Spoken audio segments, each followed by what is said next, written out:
All right, guys, welcome to the stream. I'm gonna do my best to play the game here. So while I do that, how about you guys each talk about what your role on the project was?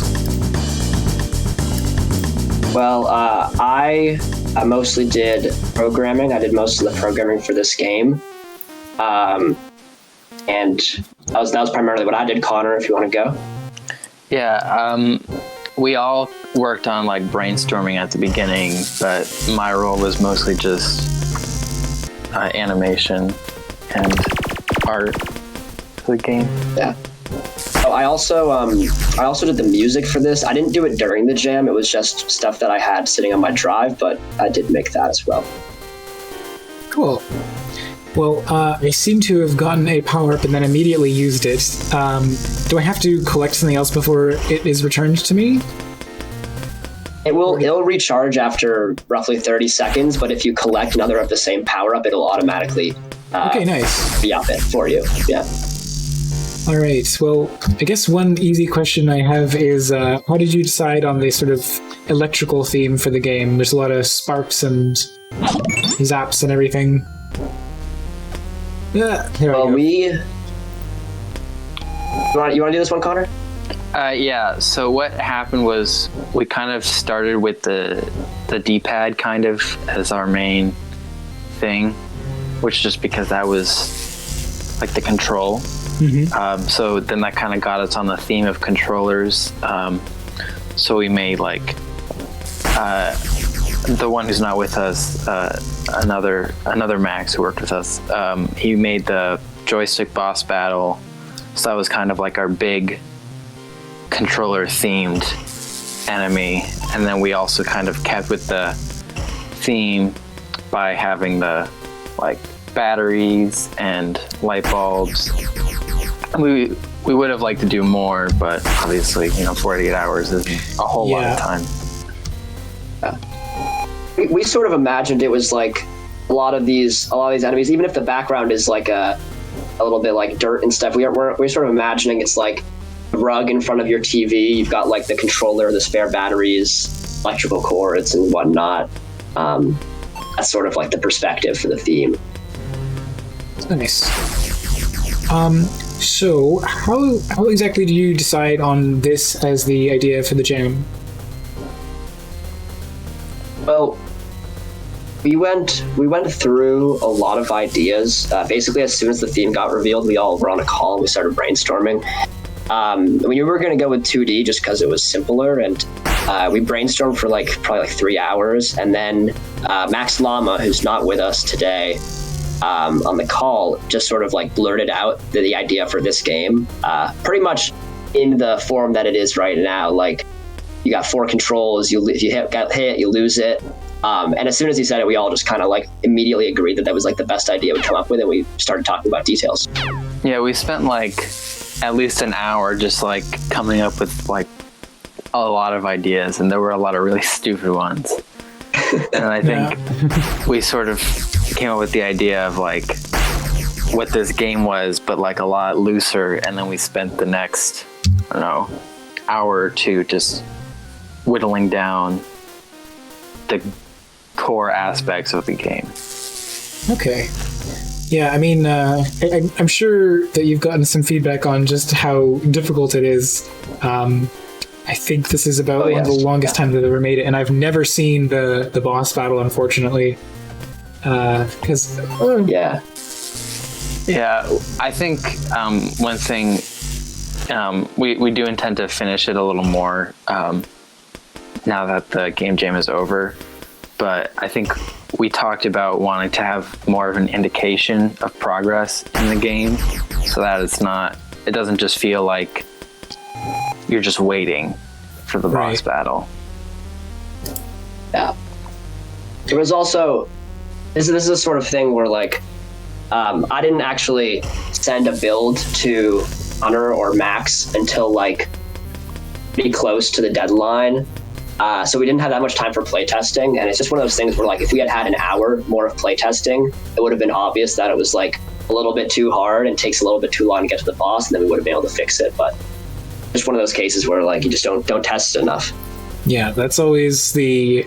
I've said to a couple other developers who've been on the stream today, but if you're going to get caught anywhere, first and foremost, it's scope. So, like, congratulations on finishing the game. It works, it plays, even if the difficulty tuning and tutorialization, those are the other two things that you can get caught up on, because tuning the difficulty to make it just right is probably the most difficult. Making something too hard or too easy, I feel like most people end up making things too hard because during the course of just building the game, they get used to it.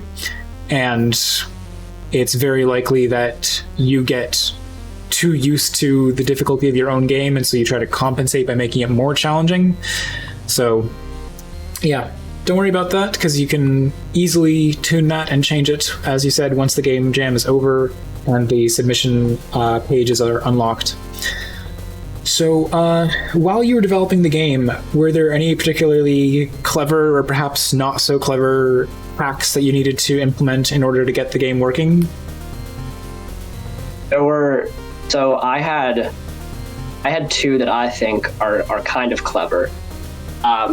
One is the AI for the batteries, and those are actually there's two of them. There's the green ones and the red ones. We nicknamed the green ones Big Bees because they're bigger and it sounds fun.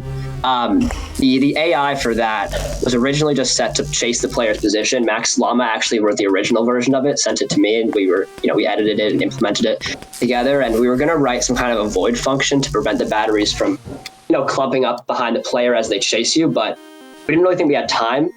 And I don't remember whose idea it was, but Max and I were just talking, and this idea just came to us to set a range around the batteries, and if the player's in that range, the battery chases them, otherwise it moves randomly. And it's incredibly simple to code, and it's a very simple concept, but it actually tends to give pretty even spacing across the board of the batteries. And I've had people say that they liked the AI of the batteries, and I think it's funny because it's just so simple. The other one, which I probably... So that shortcut I probably would use in the final release, but this one I probably wouldn't. And that's the enemy spawning. Now, it might seem like they're spawning on some kind of algorithm, but it's really just a coroutine that I wrote where spawn this number of batteries, then wait a few seconds, then spawn, this amount of this. Just because that was simpler than writing an algorithm. And the spawn locations are random, so it kind of gives that feeling of variety, even though it's just it's entirely hard-coded. And so that is definitely something that would not be included on the final release, but it's just for the jam. And Max, you also programmed it, I think, so that when you can only move left to right or up and down, that it always spawns in line with you, the new direction, so that you never get... Yes, I did notice that. Completely stuck? Yeah.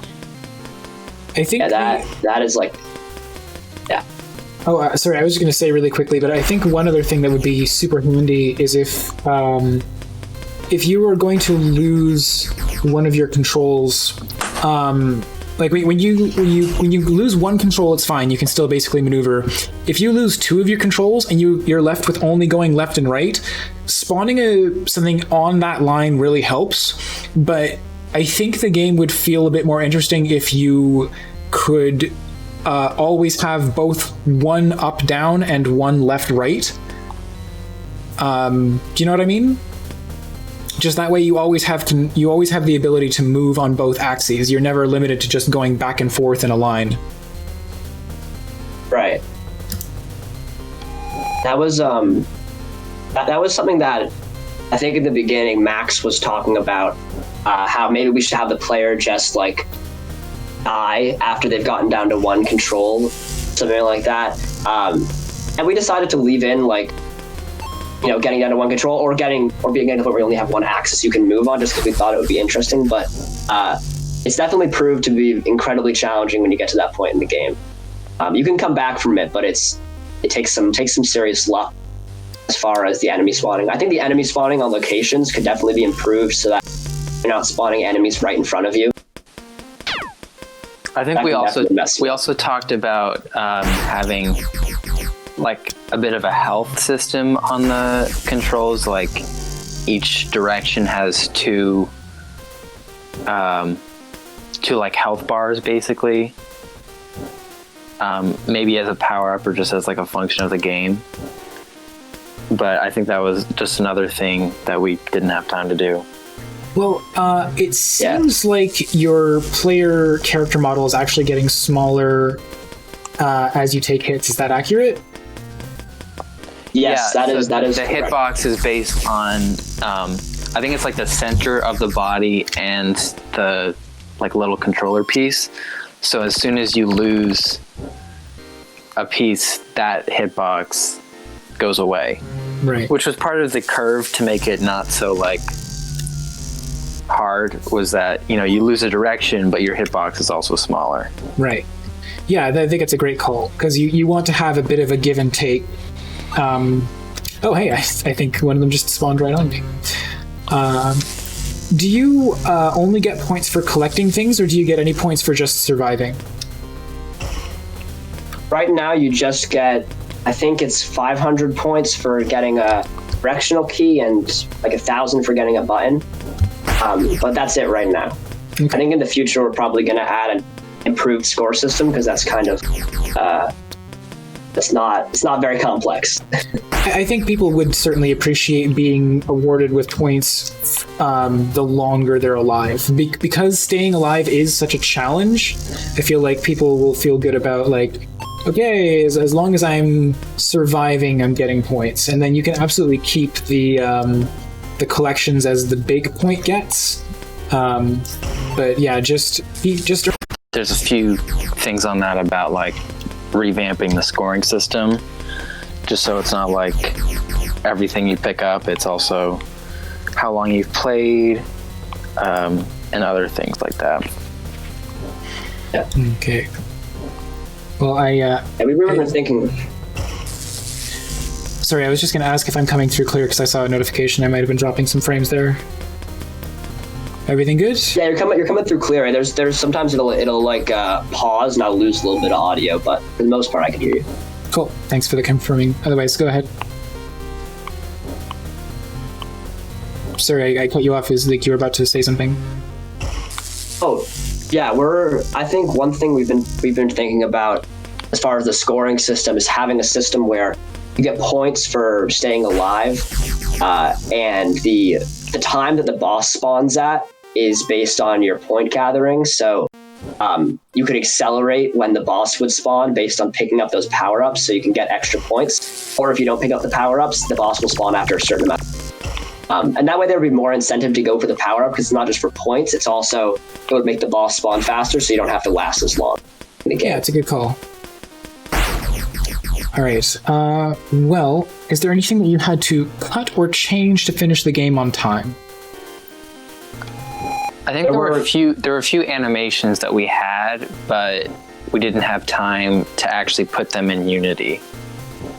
So they're like, we have them and they're like finished animations, but they never made it into the game. Right. There's also I think there are two big features that had to get cut for time's sake. The first one was one that didn't even get developed at all. Was an idea for an enemy or a boss, which is going to be like a Roomba. And this is going off that idea of like being on the rug in front of your TV. And the idea was just it floats around and it drags the player towards it. And that was honestly just cut because we flat out didn't have time, and we barely had time to add the enemies that we have plus the boss. That just got cut. And then the other thing that got cut was in the boss battle. I know we haven't seen the boss battle, but the boss has two moves. He has a jump move and a dash move. And we were going to have a third move. I don't want to spoil the boss, but the boss is a joystick. And one of his moves was going to be where he slams the head of the joystick down at the player and spawns up some light bulbs. And that was just a case of, we're working on it. And for me, from a programming perspective, like, we had already coded the dash and we were going to code either the jump or the slam. And I just asked which one is going to take longer to animate, because it's going to take me the same amount of time to program them. And jump was going to add less animation frames, so we just went with the jump. Yeah, it's a good call. Yeah. I am trying to get to this boss yeah. battle. I don't think it's going to happen, though. Yeah. Sorry, go ahead.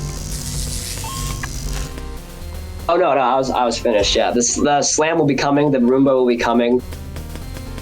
We're gonna finish the development of this hopefully before the end of the summer. Nice. Well, chat now. If you have any particular questions, now is the time to ask.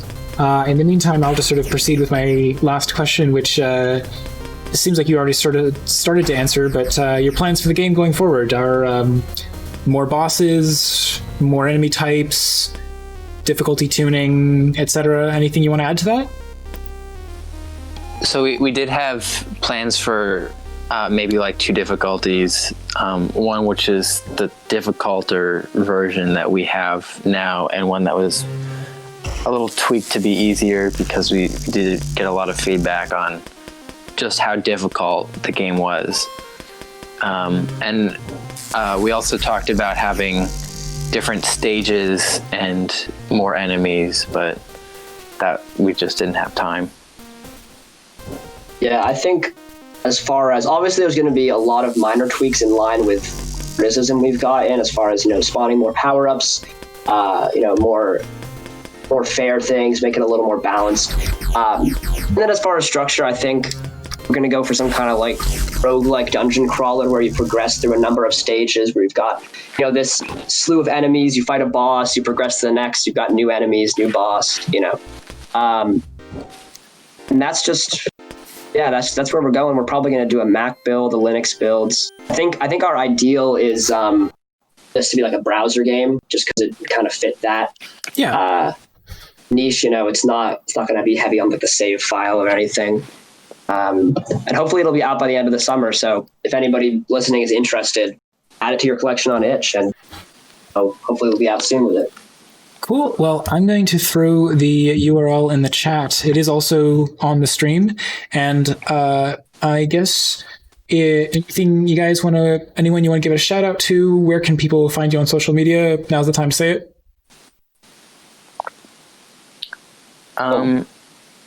Well, you want to go first? You go. Actually, I don't think. Can you link me to the stream real quick? Sure. I will grab that and throw it in the Discord. Oops. Just once, please. I think first of all, we have to give a shout out to Max Lama, who isn't able to be with us right now.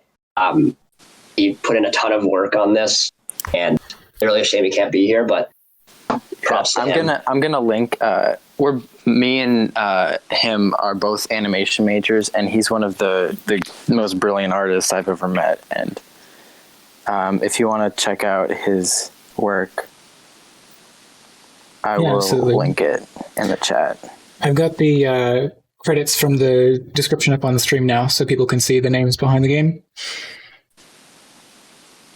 But yeah, by all means, share any links you want to in the chat.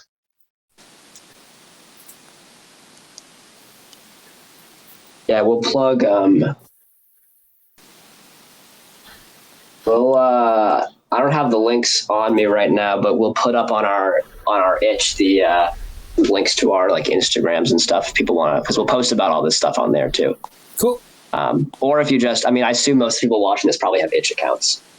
If you just follow us on itch or add the game to your collection, that's just as good a way. Keep up with it. All right. Sounds good. Well, thank you so much, guys, for joining me on stream today. Sorry for that last minute panic, but it all worked out and we had footage of the game to play while we were discussing it.